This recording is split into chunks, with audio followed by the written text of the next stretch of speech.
Bom dia, meus irmãos. Graças a Deus por essa manhã de domingo, manhã em que celebramos a ressurreição de Cristo. Nós comemoramos a ressurreição de Cristo. A festa da Páscoa é uma festa judaica. A ressurreição de Cristo é uma festa cristã. Por isso eu quero convidá-lo a louvar ao Senhor nessa manhã, celebrando a ressurreição do Senhor Jesus. Lucas, capítulo 24, eu vou ler para os irmãos. A partir do versículo 1 fala assim: mas no primeiro dia da semana, à alta madrugada, foram elas ao túmulo levando os aromas que haviam preparado. Encontraram a pedra removida do sepulcro, mas ao entrarem não acharam o corpo do Senhor Jesus.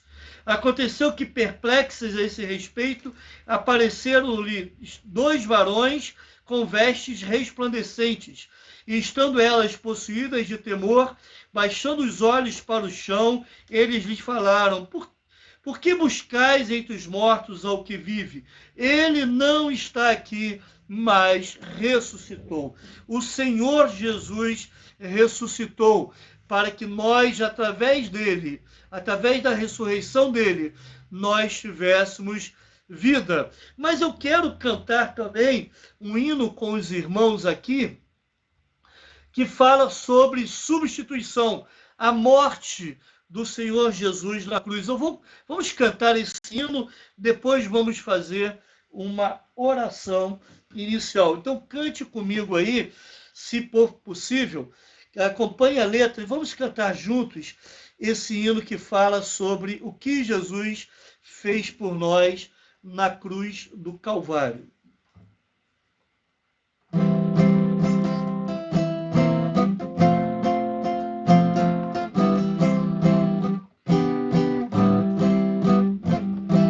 Morri na cruz por ti, morri pra te livrar, meu sangue se inverti e posso te salvar. Morri, morri na cruz por ti, que fazes tu por mim? Morri, morri na cruz por ti, que fazes tu por mim? Aqui vivi por ti e com muito de sabor, sem todo fez aqui e por ser teu Salvador. Morri, morri na cruz por ti, que fazes tu por mim? Morri, morri na cruz por ti, que fazes tu por mim? Sofri na cruz por ti, a fim de te salvar. A vida consegui e tu irás gozar. Morri, morri na cruz por ti, que fazes tu por mim? Morri, morri na cruz por ti, que fazes tu por mim? Eu trouxe salvação dos altos céus, louvor. A vida consegui, que fizer o meu amor. Morri, morri na cruz por ti, que fazes tu por mim? Morri,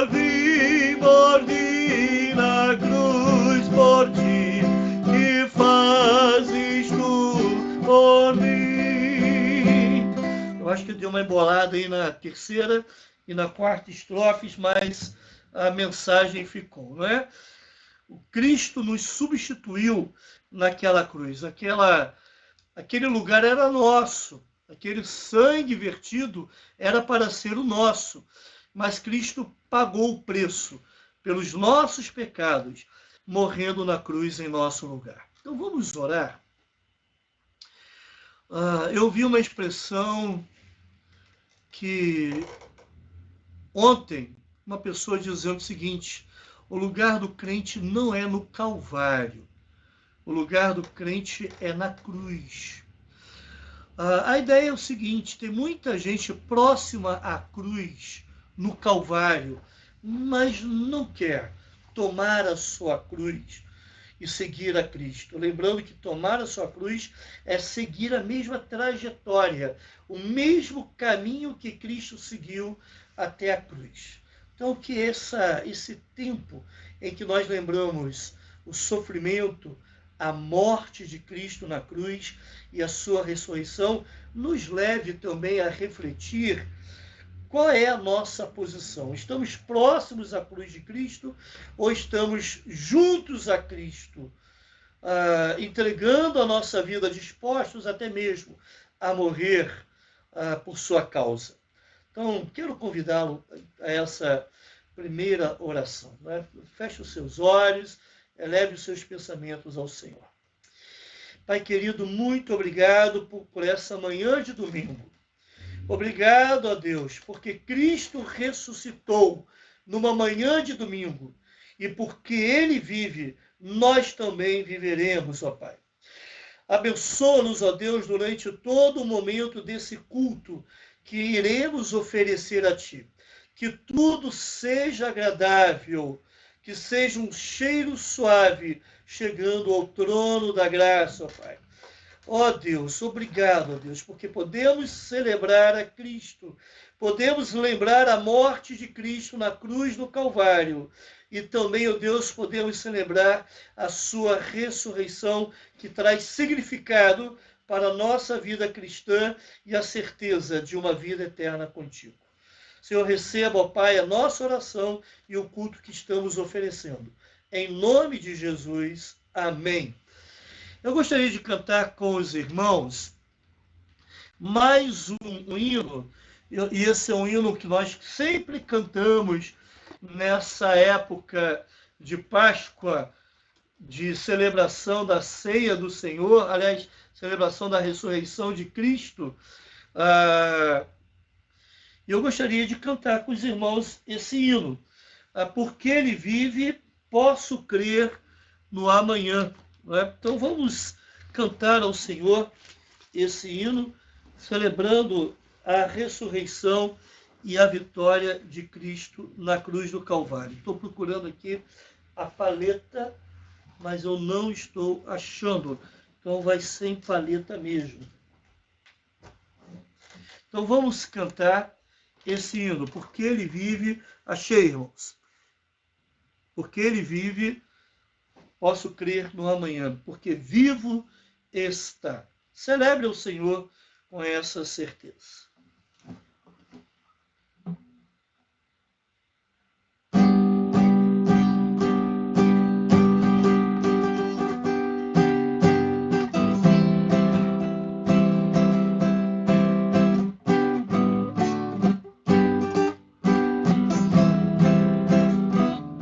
Deus enviou Jesus, seu Filho, e seu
certeza que um feliz futuro Cristo vivo está, porque vivo está o amanhã enfrento, se vivo está, não temerei, pois eu bem sei que é dele o meu futuro, que a vida vale a pena, Cristo vivo está. Um dia irei passar o rio, vencer a morte sem temor, correr pra mim ser a vitória, verei a glória de Jesus, meu Salvador, porque vivo está o amanhã enfrento, se vivo está, não temerei, pois eu bem sei que é dele o meu futuro, e a vida vale a pena, Cristo vivo está. Amém, irmãos? Essa é a certeza. Vale a pena, nós confiamos no futuro, porque Cristo vivo está. Eu gostaria de ler com os irmãos a passagem bíblica de 1 Coríntios capítulo 15, versículos 29 a 34.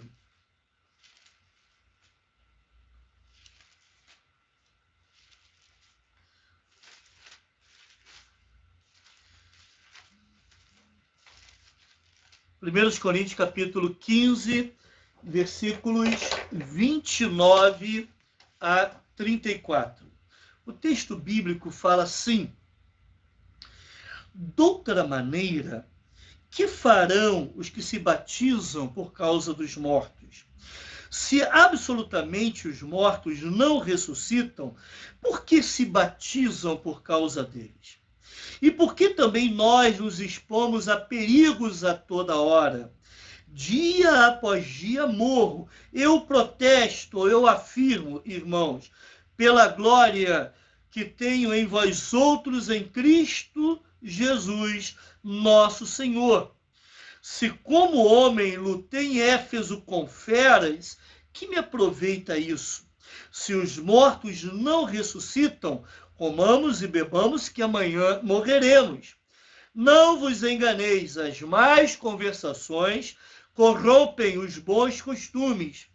Tornai-vos à sobriedade, como é justo, e não pequeis, porque alguns ainda não têm conhecimento de Deus.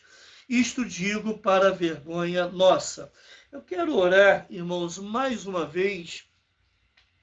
E agora eu vou agradecer a Deus pela vida do irmão João Batista, que fez aniversário domingo passado, mas esqueci de mencionar. E também pedindo ao Senhor que nos abençoe nesse sermão de ressurreição que nós vamos falar aqui e pregar aqui nessa manhã. Então, ore ao Senhor. Deus bendito, nós precisamos de Ti. Que o Teu Santo Espírito venha esclarecer a nossa mente, trazer compreensão desse texto, ó Pai. Ilumine-nos, ó Pai, pela intervenção sobrenatural do Teu Santo Espírito. Também agradecemos pela vida do irmão João Batista, que aniversariou, que Tu o encha de bênçãos, proteja, cuide e dirija sempre, ó Pai. Esteja cuidando da vida desse irmão, ó Deus, e fazendo, ó Pai, que ele tenha tranquilidade e também que ele tenha felicidade na condução da sua família e também no exercício da sua função profissional. Tome, ó Deus, essa vida em Tuas mãos e mais uma vez pedimos, ó Pai, que o teu Santo Espírito esteja nos guiando nesse estudo, nesse sermão que será agora proferido. Em nome de Jesus, amém. Mantenha sua Bíblia aberta, ou acompanhe aí pela tela. Irmãos, eu gostaria de pensar, juntamente com os irmãos, nesse texto bíblico. Ressurreição, batismo e sofrimento será o nosso tema dessa manhã de domingo. Ressurreição, batismo e sofrimento. Aliás, ressurreição, testemunho e sofrimento cristão. Ressurreição, testemunho, esse testemunho tem a ver com o batismo, por isso que eu falei aqui, a gente vai entender no versículo 29, e sofrimento cristão. Eu me lembro de uma história que eu já mencionei na igreja, de uma professora que lecionava para uma turma de terceiro ano do ensino fundamental, e a faixa de idade ali, havia 10 alunos naquela turma, e a faixa de idade ficava em torno dos 8 anos. Um desses alunos se chamava Felipe. Felipe tinha síndrome de Down. Mas, apesar da aparência feliz de Felipe, ele sofria muito, ele tinha uma sensibilidade muito à flor da pele, e ele se sentia assim, diferente dos outros alunos. Os irmãos conhecem muito bem que essas crianças de 8 a 10 anos, às vezes elas podem parecer, né, ou podem se tornar mesmo muito insensíveis. E é justamente nessa idade que as crianças querem ser aceitas, né, por todos, e isso também estava no coraçãozinho de Felipe. Infelizmente, apesar dos esforços da professora, Felipe não foi bem aceito pelos outros meninos. A professora fez todo o possível para que Felipe se sentisse parte da turma, mas não conseguiu. Mas era uma professora muito criativa. O que ela fez? Numa dessas épocas próximas à celebração da Páscoa, ela levou 10 ovos de plástico vazios, e ela desafiou os alunos para que os alunos fossem num parque próximo ali e enchesse esses ovos com alguma coisa que achasse interessante. Esse algo que os alunos deveriam trazer simbolizasse essa esperança renovada, essa vida nova que a Páscoa e a ressurreição de Cristo nos remetem. E depois, então, ela iria misturar todos os ovos e abrir para ver o que tinha dentro. Todos os alunos saíram correndo, e depois de um tempo eles chegaram trazendo lá os seus ovos com alguma coisa dentro, colocaram e se aproximaram da professora e entregaram à professora, e eles colocaram em cima da mesa da professora quando retornaram à escola. Ela abriu o primeiro ovo, tinha uma flor, né? Todos exclamaram: olha que coisa linda, uma flor, né? Que coisa bela, e todos ficaram maravilhados. Depois, quando ela abriu o segundo ovo, tinha uma borboleta. As meninas falaram: que lindo, que bonito. Os meninos não, ficaram na dele, porque os irmãos sabem como é que são meninos nessa idade. Mas a professora abriu o terceiro ovo, e o terceiro ovo estava vazio. E as crianças começaram a rir, gritar: que coisa boba, não está certo, alguém errou, não fez o que devia. Aí a professora sentiu alguém puxando a sua blusa. Ela olhou para o lado, era Felipe que estava lá. É meu, disse Felipe, é meu. As crianças começaram a rir, zombar de Felipe, falando: Felipe, você não está certo, você sempre dá fora, você não acerta em nada. Aí Felipe dizendo: eu fiz certo, sim, é o túmulo, e o túmulo está vazio. Olha que coisa. Compreensão correta do Filipe. Toda a turma, então, ficou em silêncio. Ninguém disse nada. E você pode acreditar, nunca mais ninguém disse a Filipe que ele era estúpido, que ele não fazia as coisas erradas.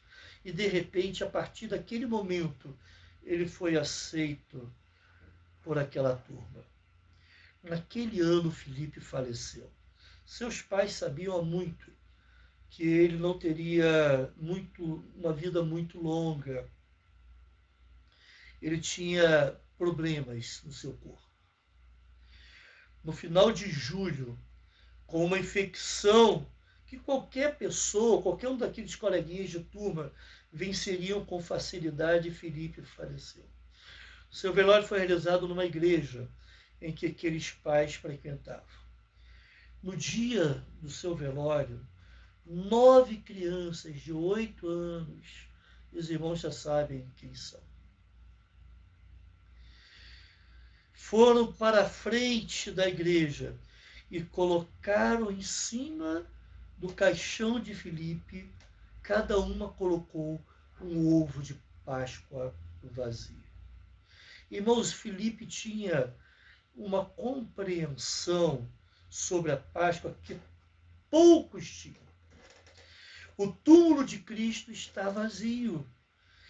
E essa realidade de que Cristo ressuscitou deve trazer alguns resultados na nossa vida. É isso que nós queremos ver nesse texto. Mas sempre é bom lembrar qual o objetivo dessa carta que Paulo escreveu aos primeiros Coríntios. O objetivo primeiro foi corrigir alguns comportamentos errados que os coríntios tinham. Até nos cultos eles tinham comportamento errado. E para fazer esse tipo de correção, Paulo deu ensinamentos de coisas elementares em termos de doutrina. Observe, muitas vezes nós erramos justamente naquelas coisas elementares, nas coisas mais básicas da fé. Como disse o pastor John MacArthur, de uma maneira ou de outra, viver de maneira errada sempre deriva de uma crença errada. Se você crer erradamente em alguma coisa que está nas Escrituras, com certeza isso vai afetar o seu comportamento. Por isso que Paulo, para corrigir o comportamento daqueles cristãos de Corinto, ele resolveu ensinar as questões básicas da fé. Porque ao ensinar isso, aquelas coisas importantes a respeito da fé, ao acertar a crença daqueles coríntios, eles iriam também acertar o comportamento. Já nesse capítulo 15 que nós estamos vendo, Paulo trata da esperança da igreja, que é a ressurreição de Jesus. A igreja de Jesus tem esperança, porque Cristo ressuscitou. Ele já disse nessa primeira carta aos Coríntios, capítulo 15, ele já disse que a ressurreição de Jesus é a garantia da nossa ressurreição, versículos 1 a 19. Ele também falou que Cristo é as primícias dos que dormem, ou seja, Jesus foi primeiro, nós iremos daqui a pouco, versículos 20 a 28. Então, nós vamos ver agora versículos 29 a 34. Ressurreição, testemunho e sofrimento cristão. Irmãos, nós podemos dividir esse texto que nós lemos em 4 partes.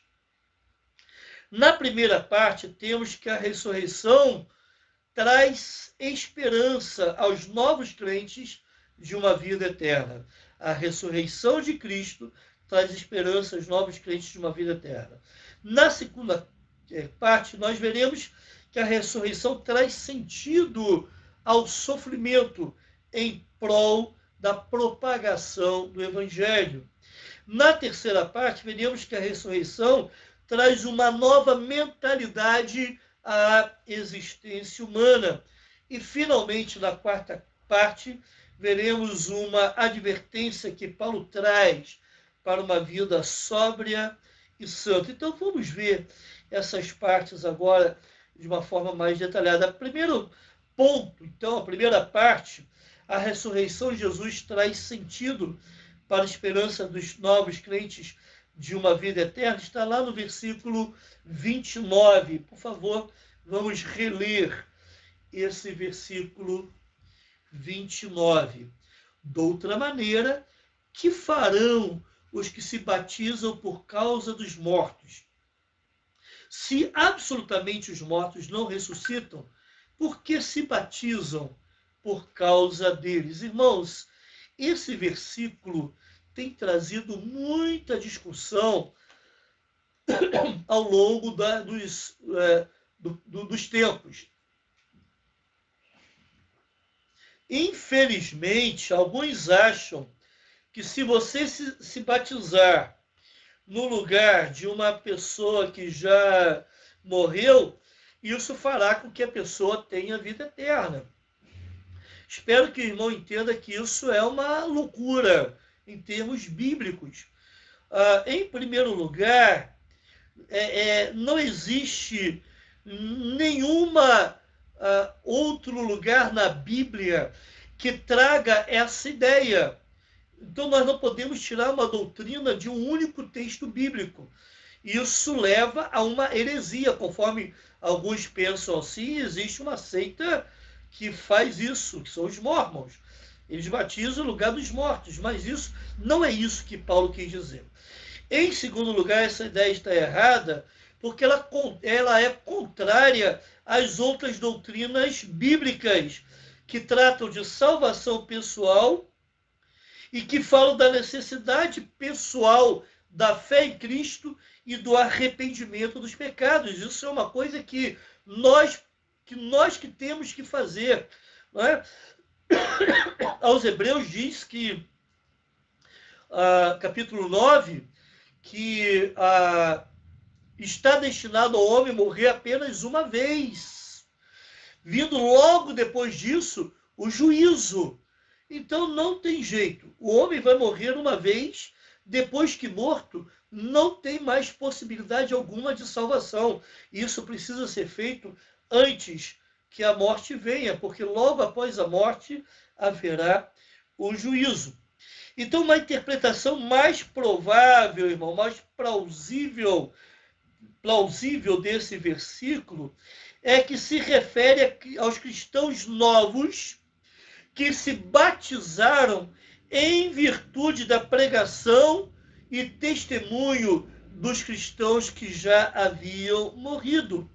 A esperança desses cristãos que já haviam morrido de uma vida eterna e uma esperança vinda, oriunda, surgida da ressurreição de Cristo, trouxe também esperança aos novos crentes, trouxe sentido para a esperança dos novos crentes. Por isso, eles seguiram esses crentes que já morreram na decisão firme de confiar em Cristo para a salvação das suas almas. Então, esse seria o sentido mais plausível. Em segundo lugar, a ressurreição de Cristo traz sentido para o sofrimento em prol da propagação do Evangelho. Olha os versículos 30 a 32, parte A. Versículos 30 a 32, parte A. Vamos ler então. E porque também nós nos expomos a perigos a toda hora, dia após dia morro. Eu o protesto, irmãos, pela glória que tenho em vós outros, em Cristo Jesus, nosso Senhor. Se como homem lutei em Éfeso com feras, que me aproveita isso? Irmãos, Paulo está dizendo que a razão dele colocar a sua vida constantemente em perigo em prol da pregação do Evangelho deve-se à esperança que a ressurreição de Cristo traz. A certeza de que um dia ele estará com o Senhor, que um dia ele também estará ressurreto com Cristo, fazia com que ele enfrentasse o risco de pregar o Evangelho no mundo pagão com coragem e destemor. Irmãos, quantas vezes Paulo foi ameaçado de morte? Quantas vezes quase foi linchado por uma multidão enfurecida? E ele cita isso quando ele fala que lutou com feras em Éfeso. Possivelmente é uma figura de linguagem, porque lá em Éfeso, Atos capítulo 9, relata isso. Aliás, Atos capítulo 19, ele houve um rebuliço que ele se sentiu como se lutando com feras. Olha o versículo 31, mais uma vez. Irmãos, quantas vezes Paulo foi preso, quantas vezes ele se arriscou a receber uma pena de morte sobre ele por pregar o Evangelho. Olha o versículo 31, por favor. Dia após dia morro. Eu protesto, irmãos, pela glória que tenho em vós outros, em Cristo Jesus, nosso Senhor. Paulo está dizendo que dia após dia morre pelo risco que ele passa e que ele vinha passando e que ele passou devido à pregação do Evangelho. Irmãos, isso não é somente uma figura de linguagem. Interessante que ele se gloriava, ele sentia orgulho em Cristo ao ver a fé daquele povo. Num certo sentido, ele está dizendo o seguinte: vale a pena passar por tudo isso. Vale a pena ter essa experiência de passar por esses riscos todos, pela esperança que a ressurreição de Cristo traz. Vale a pena sim, mas também por ver o efeito da mensagem da salvação, de salvação, na vida daqueles coríntios. E ele de vez em quando narra a alegria, o orgulho, a honra de ter pregado os coríntios e ver a fé daqueles irmãos em Cristo. A ressurreição de Cristo era a tal ponto significativa na vida daquele apóstolo que afetava o seu testemunho e pregação, levando outros ao mesmo tipo de fé. Irmãos em Cristo, amigos que estão nos acompanhando, membros de outras igrejas evangélicas, será que a ressurreição de Cristo tem provocado o mesmo tipo de efeito no seu coração? Ou nós lembramos da Páscoa simplesmente para comprar ovos de Páscoa, comer chocolate, comer alguma comida diferente junto com a família? Porque o fato mais significativo dessa semana chamada Santa é a ressurreição de Cristo. E como cristãos, nós comemoramos a ressurreição de Jesus. Porque essa ressurreição de Jesus deve provocar em nós um efeito de nos trazer coragem e destemor para pregar o Evangelho, mesmo que isso nos faça sofrer. Porque com certeza também vamos experimentar a alegria, o orgulho de ver outras pessoas abraçando a mesma fé que nós temos, se rendendo aos pés do Senhor Jesus. Olha a primeira parte, mais uma vez, do versículo 32. Se como homem lutei em Éfeso com feras, que me aproveita isso? Conforme eu já falei, Lucas aqui está retratando o que Paulo sofreu, enfrentou lá em Éfeso, devido a um motim instigado por um camarada chamado Demétrio, que ele vendia imagens, réplicas do templo da deusa Diana, e eles gritaram: grande é a deusa Diana, durante quase 2 horas. E ali Paulo sofreu o risco de ser linchado, ele e os seus companheiros de evangelho, de pregação. Aquelas pessoas, irmãos, se comportaram insanamente, irracionalmente, como animais selvagens. Possivelmente por isso que Paulo diz que lutou com feras em Éfeso. Temos tido a mesma coragem, a mesma determinação de Paulo, a mesma disposição de luta que Paulo tinha devido à ressurreição de Cristo, aos efeitos da compreensão da ressurreição de Cristo? Uma terceira parte, irmãos, que nós encontramos também nesse texto: a ressurreição de Jesus traz uma nova mentalidade para o mundo perdido em uma crise existencial. Olha só a segunda parte do versículo 32. Se os mortos não ressuscitam, comamos e bebamos, que amanhã morreremos. Vou ler de novo. Se os mortos não ressuscitam, comamos e bebamos, que amanhã morreremos.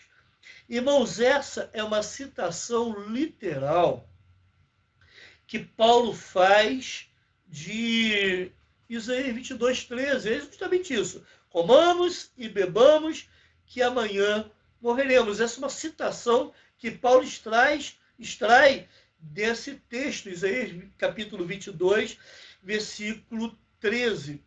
O que Paulo está fazendo aqui é se lembrar da atitude despreocupada daquelas pessoas naquela época de Isaías, diante do cerco de Jerusalém por um exército estrangeiro, que eles estavam ameaçando, já tinham começado a devastar o país e estavam ameaçando invadir e devastar Jerusalém. Então aquele povo, em vista daquele sacrifício, em vista daquela situação difícil, em vez deles buscarem forças no Senhor, as forças do Senhor, em oração, eles se entregaram a festanças, matando animais, comendo carne, bebendo vinho. Em vez de eles chorarem por seus pecados, eles propositadamente se afastaram de Deus e preferiram comer e beber com a ideia de que no dia seguinte iriam morrer. Conta-se também uma história, há um registro histórico, de que houve na Grécia uma época em que uma praga estava atacando aqueles gregos, eles não tinham esperança de viver, e com isso também entregaram a sensualidade, a festas, a orgias, porque esperavam a morte que estava se aproximando. Essa era também uma filosofia de vida, citada numa obra chamada Thaís, do poeta grego Menander. Então, sem dúvida, irmãos, era um provérbio bem conhecido naquela época. O historiador grego Heródoto fala que havia um costume interessante entre os egípcios, em reuniões, aqueles jantares, naquelas festas entre ricos que aconteciam no Egito. Quando o banquete terminava, um servo, muitas vezes, levava lá entre os convidados, para cada um dos convidados verem um caixão com uma imagem de madeira de um cadáver de tal forma pintado que pudesse parecer realmente que ali tinha uma pessoa morta.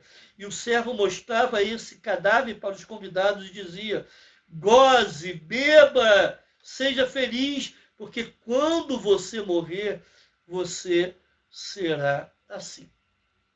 Irmãos, quando as pessoas não entendem que Cristo ressuscitou e que Cristo vive, vão tocar a vida dessa forma, com essa filosofia. Quantos abandonaram o Evangelho porque queriam fazer as coisas desse mundo? Para eles, Cristo não estava vivo. É só uma história do passado. Então, se essa história da ressurreição de Cristo é uma história lá do passado, ela não tem sentido para mim hoje. Então, eu não tenho outra coisa para fazer. Eu vou comer, beber, porque o meu fim vai ser a morte e tudo vai acabar. Para mim não existe. E as pessoas que não compreendem que Cristo ressuscitou e vive eternamente, para eles, de acordo com a compreensão deles, não existe eternidade. Para eles, eles não irão ressuscitar como Cristo ressuscitou. Irmãos, não é isso que pensam as pessoas ao nosso redor. Não é isso mesmo. Olha o versículo 33, mais uma vez. Versículo 33. Não vos enganeis, as más conversações corrompem os bons costumes.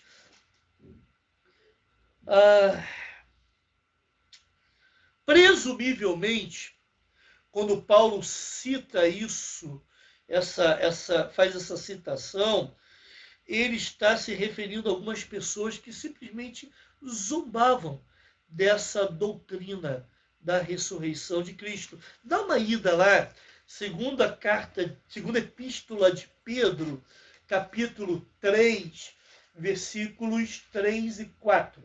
Segunda de Pedro, capítulo 3, versículos 3 e 4. Olha só o que Pedro diz aqui. Tendo em conta, antes de tudo, que nos últimos dias virão escarnecedores com os seus escárnios, andando segundo as suas próprias paixões, e dizendo: onde está a promessa da sua vinda? Porque desde que os pais dormiram, todas as coisas permanecem como desde o princípio da criação. Escarnecedores. E não é isso que a gente vê no nosso dia a dia? Pessoas que não acreditam em Cristo, não creem no Cristo que ressuscitou, e por isso eles não se sentem afetados na sua filosofia de vida, e isso gera uma crise existencial. Se eu não tenho uma perspectiva de vida eterna, de ressuscitar como Cristo ressuscitou, então eu vou fazer o que eu bem entendo com a minha vida. Não é a respeito da existência, irmãos, que se conversa nas rodas de bares e nas esquinas. Não é as escolhas erradas, a mentalidade distorcida, os valores invertidos. Na realidade, tem um único pressuposto: Jesus não existe, porque ele não ressuscitou. Isso não afeta a minha vida. E com isso, Deus também não existe. E por isso eu não tenho que prestar contas para ninguém. Peraí, se Cristo não ressuscitou, então todas aquelas promessas bíblicas são furadas. Isso prova que a Bíblia está errada. E se a Bíblia está errada, então por que eu vou crer num Deus que é revelado através da palavra de Deus?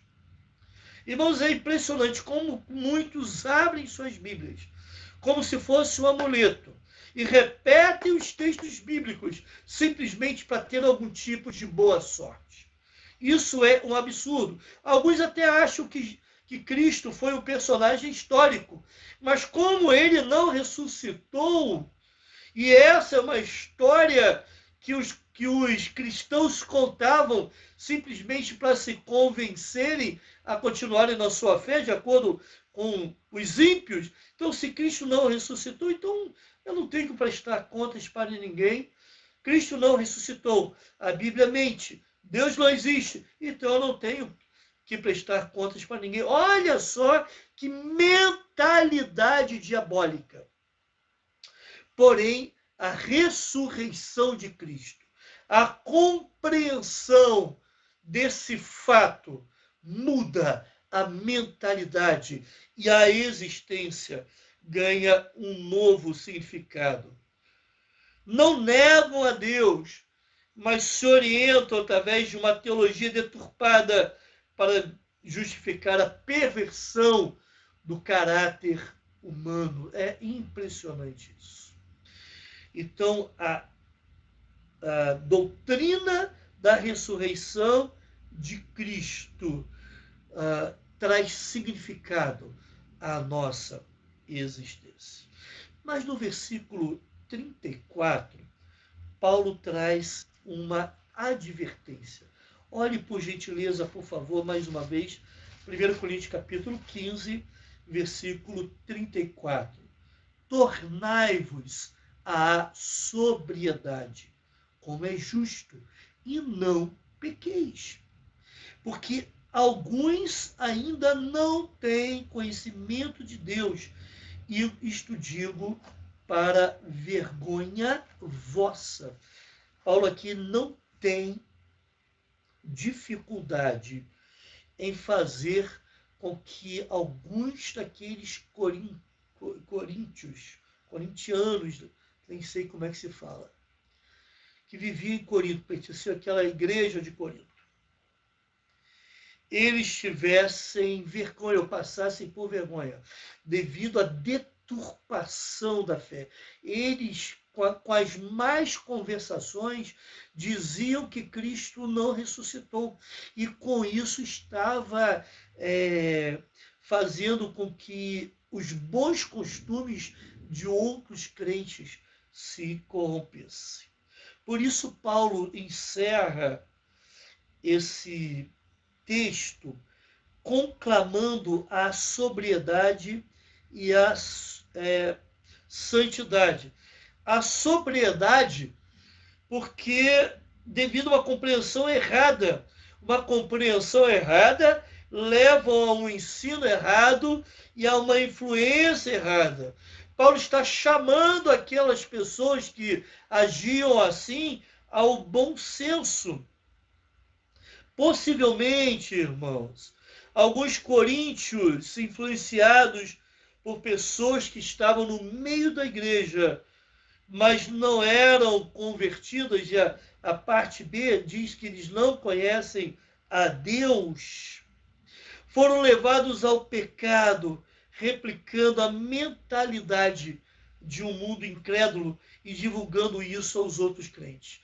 Pessoas dentro da igreja se dizendo crentes, se dizendo servas de Deus, mas que não conheciam a Deus. E estavam influenciando, ensinando, levando outros a pecar e a replicar, a repetir essa mentalidade de um mundo incrédulo. E Paulo combate isso. Paulo combate esse tipo de ação no meio da igreja, trazendo o ensinamento correto a respeito da ressurreição de Cristo. Essa é a melhor forma de nós combatermos ensinamentos corretos, é ensinarmos aquilo que é correto. Isso é um princípio muito interessante. Então, irmãos, o que podemos aprender com tudo isso? Eu quero trazer aos irmãos algumas aplicações. Em primeiro lugar, sempre que você sofrer devido ao testemunho da fé em Cristo, se alegre com isso. Isso deve encher seu coração de alegria, devido à esperança da ressurreição de Cristo. Sempre que eu sofrer em prol do meu testemunho de Cristo, isso deve encher o meu coração, porque um dia eu vou estar com Jesus. A certeza de que Cristo vive e que um dia eu vou estar com Ele, isso deve me ajudar a passar por esses tipos de sofrimento que a vida nos traz. Porque Ele vive, posso crer no amanhã. Então, o que eu sofrer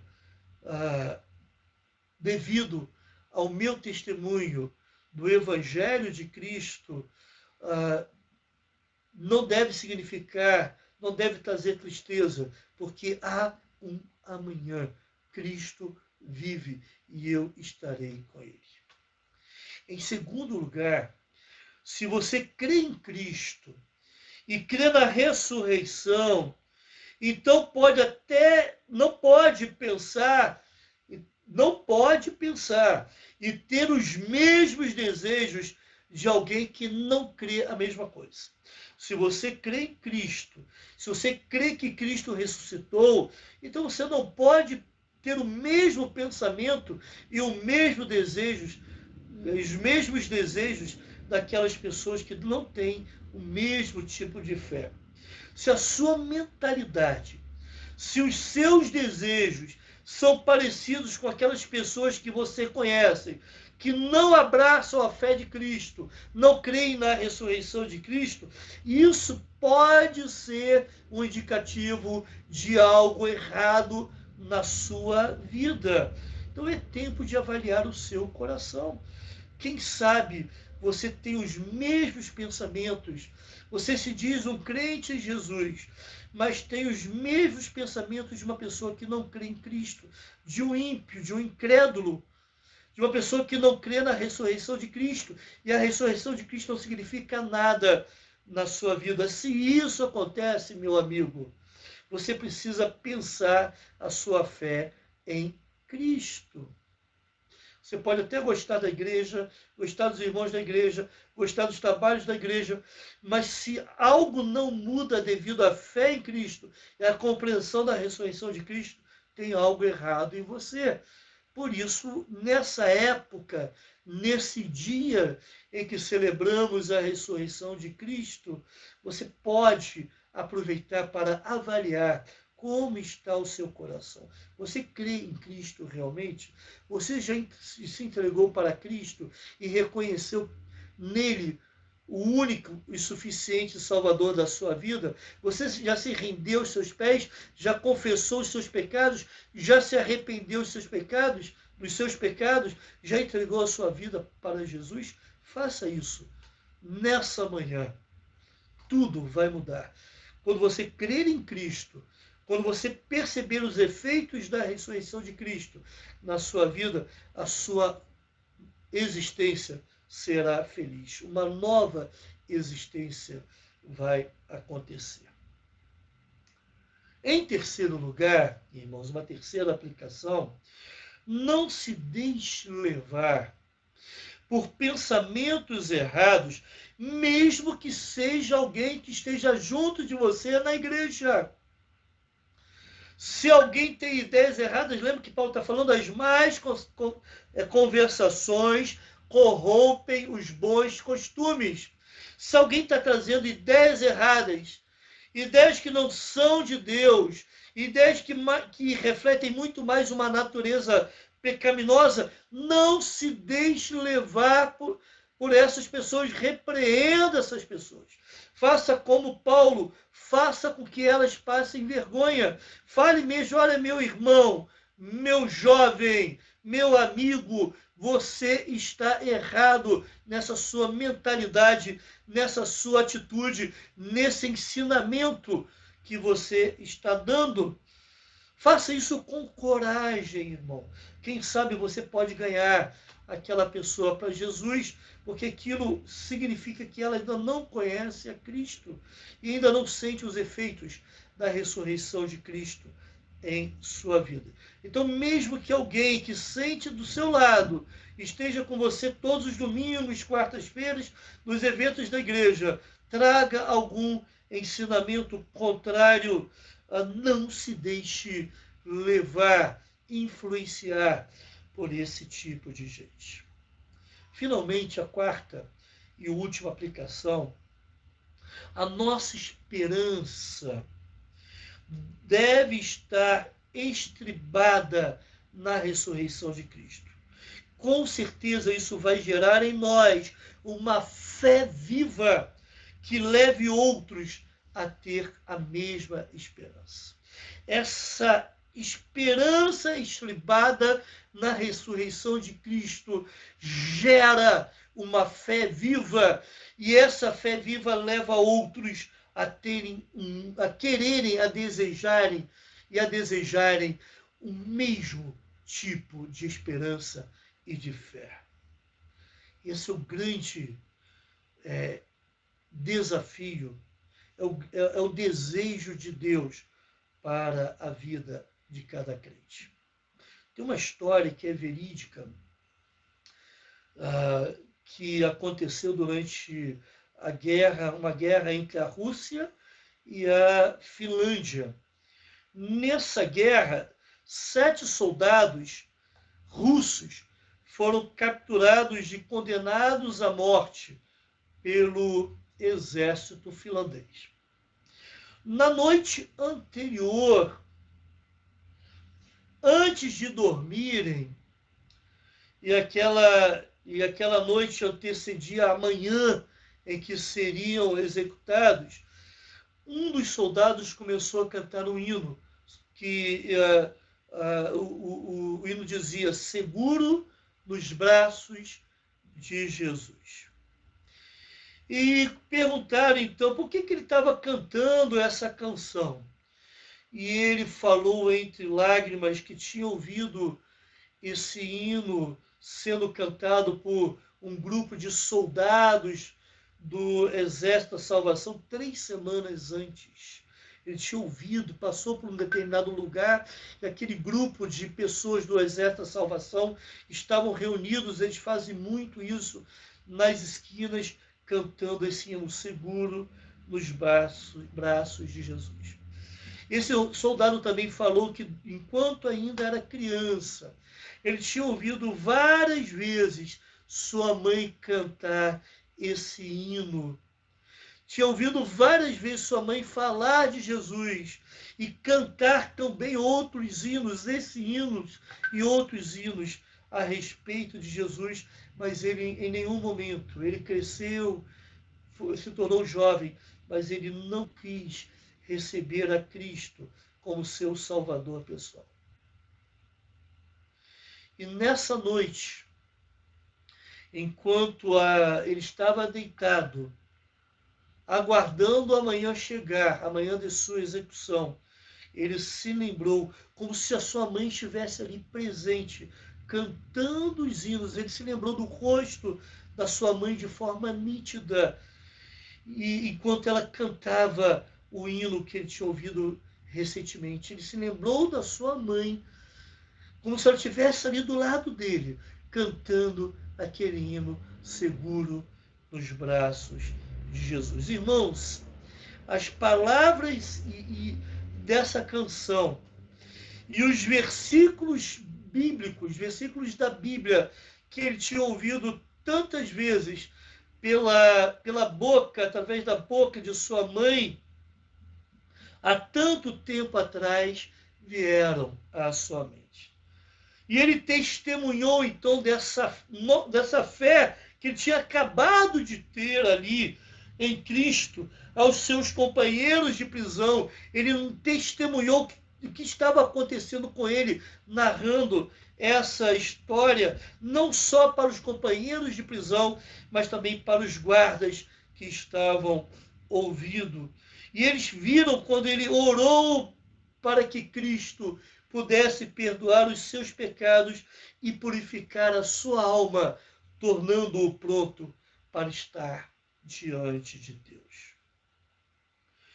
Todos os homens, prisioneiros e guardas ficaram profundamente comovidos e a maioria deles passou aquela noite orando, chorando, falando de coisas espirituais e cantando hinos ao Senhor. O Senhor trouxe uma transformação de vidas naquela noite. Mas amanhã chegou. Pouco antes de serem executados com tiros, eles pediram para cantar mais uma vez, seguro nos braços de Jesus, e eles foram autorizados. E depois, então, que cantaram aquele hino, terminaram a última nota musical, aqueles homens foram executados. Pelo menos um dos soldados russos que viram o que aconteceu confessou a sua fé em Cristo Jesus. Além disso, o oficial finlandês que estava observando tudo o que aconteceu,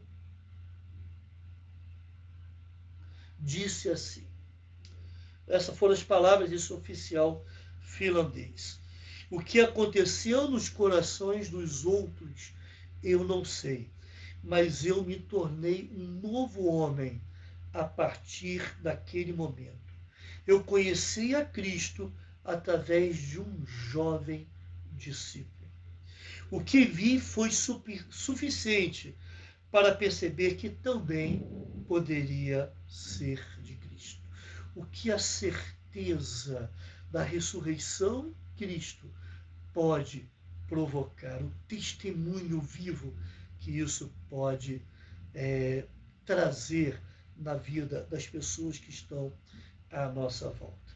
Por isso, a grande ideia que eu quero trazer desse texto é a seguinte: a ressurreição de Jesus nos motiva a uma fé viva e a um testemunho eficaz. Então, guarde bem essa frase, essa ideia central. A ressurreição de Jesus nos motiva a uma fé viva e a um testemunho eficaz. Que a tua fé tenha sido fortalecida nessa manhã, ao aprendermos um pouco mais sobre a ressurreição de Cristo, e que o seu testemunho se torne cada vez mais eficaz pela compreensão do que significa essa ressurreição de Jesus. Amém, irmãos? Vamos orar. Logo em seguida, eu quero dar alguns avisos. Pai, obrigado por esse texto que vem nos abençoando, ó Pai. Obrigado, ó Pai, porque podemos, a partir da compreensão da ressurreição de Cristo, da certeza de que Cristo ressuscitou e que nós ressuscitaremos com Ele, também temos essa fé viva, essa fé contagiante, que levam outros, através do nosso testemunho, a quererem essa fé também e a serem transformados, ó Pai. Senhor Jesus, nos abençoe. Abençoe cada irmão da Igreja Batista em Nova Suíça. Abençoe cada irmão de outra igreja. Abençoe aquela pessoa que não crê em Cristo ainda, mas que ouviu essa mensagem. Que ele não saia dessa manhã, não deixe essa manhã acabar sem abrir o coração para Jesus e receber a Jesus como seu Salvador pessoal e também crer em Cristo de tal forma que tenha uma fé viva e um testemunho eficaz. Isso nós oramos em nome de Jesus. Amém. Irmãos, hoje, então, às 18 horas, nós teremos o nosso último estudo sobre os sinais da volta de Jesus, o terceiro e o último estudo. Reúna a família, esteja junto com os seus irmãos, familiares em Cristo, né? Para juntos estarmos mais uma vez em culto ao Senhor. Então, às 18 horas, nós vamos liberar os links para acesso. O irmão poderá acessar através desse link, ou então entrar direto no nosso canal do YouTube. Eu quero lembrar mais uma vez, se você não está inscrito no canal, faça a inscrição aí embaixo. Você pode até acionar esse sininho aí, que quando a transmissão estiver liberada, vai aparecer uma mensagem para você no seu celular. Que tenhamos todos um domingo abençoado. Nós vamos fazer uma alimentação entre família, mas que nesse momento que estivermos juntos como família, possamos fazer uma oração, lembrando da ressurreição de Cristo e agradecendo porque Cristo ressuscitou e porque Ele vive, posso crer no amanhã. Que Deus nos abençoe. Um excelente restante de domingo.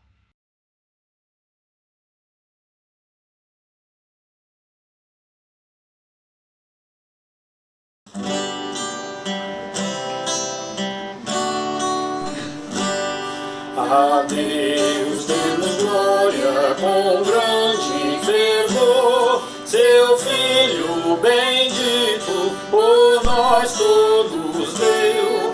A graça concede ao mais vil pecador, abrindo-lhe a porta de entrada no céu. Exultai, exultai, vinde todos louvar a Jesus Salvador, a Jesus Redentor. A Deus demos glória por quanto do céu teu Filho bendito por nós todos deu. Ó graça real, foi assim que Jesus morreu, do seu sangue por nós derramou. Herança dos céus com os santos em luz, comprou-nos Jesus, pois o preço pagou. Exultai, exultai, vinde todos louvar a Jesus Salvador, a Jesus Redentor. A Deus demos glória por quanto do céu seu Filho bendito por nós todos deu. A quem nos convida tal rastro de amor, dos merecimentos do Filho de Deus. E quem, pois, confia no seu Salvador, vai vê-lo sentado na glória dos céus. Exultai, exultai, vinde todos louvar a Jesus Salvador, a Jesus Redentor. A Deus demos glória por quanto do céu seu